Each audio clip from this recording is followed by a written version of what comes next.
রবির মা বাবা কেউ নেই, ছোটবেলা থেকেই সে নানা বাড়িতেই বড় হয়েছে। একদিন হঠাৎ তার মনে পড়ে গেল দাদির বাড়ির কথা। রবি ভাবলো, এই গ্রীষ্মের ছুটিতে একবার দাদির বাড়ি যাই।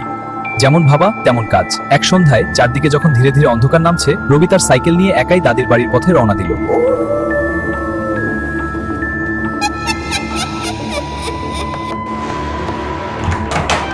আয় বাবা, ঘরের ভেতরে আয়।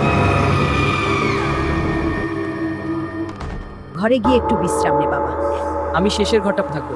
না না বাবা, ওই ঘরটা ছাড়া অন্য কোনো ঘরে থাক। ওই ঘরে যাস না বাবা, যাস না।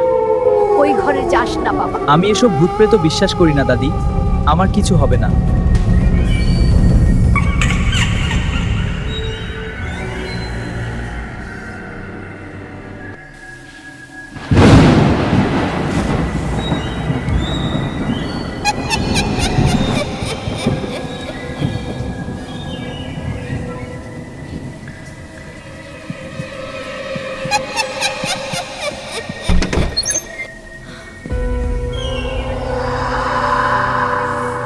ঘরের পুরনো জিনিসপত্র আর ছায়া তার মনে অদ্ভুত অস্তিত্ব তৈরি।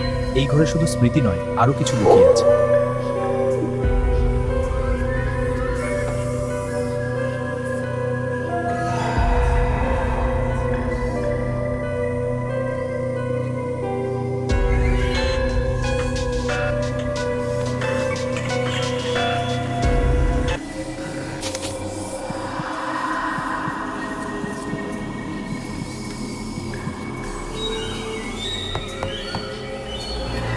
কি হয়েছে বাবা, এমন ভয় পেয়েছিস কেন? দাদি, তুমি কি আমার কাছ থেকে কিছু লুকাচ্ছ? না বাবা, আমি কি লুকাবো? কি হয়েছে বল। আমি ঘুমাতে পারছি না দাদি, ওই ঘরটায় আমার সঙ্গে অদ্ভুত রকম জিনিস হচ্ছে। তোকেই তো আমি আগে বলেছিলাম ওই ঘরে যাস না। ওই ঘরটায় কি সমস্যা দাদি? না বাবা, কোনো সমস্যা নেই, ভয় করিস না, কিছু হবে না। যা গিয়ে ঘুমিয়ে পড়।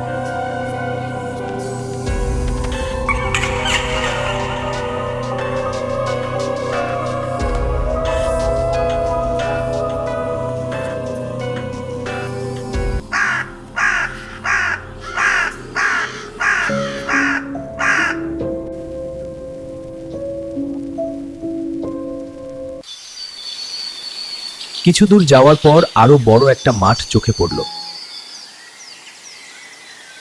উপরে আকাশটা ছিল অপার নীল, হালকা সাদা মেঘগুলো ধীরে ধীরে ভেসে যাচ্ছিল। ও ভাই, কেমন আছো? অনেকদিন পর তোমাকে দেখলাম।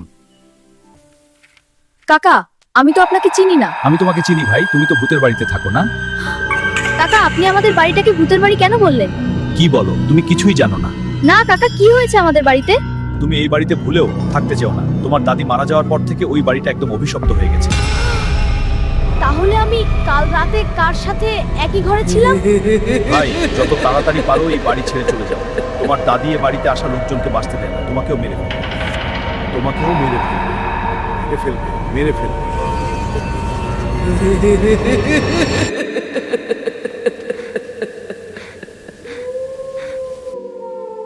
যাস না, যাস না।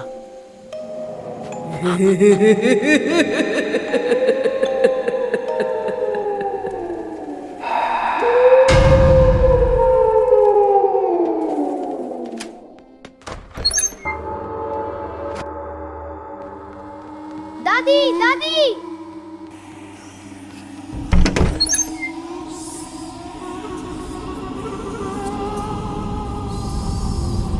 কি, আমাকেই তো খুঁজছিস তাই?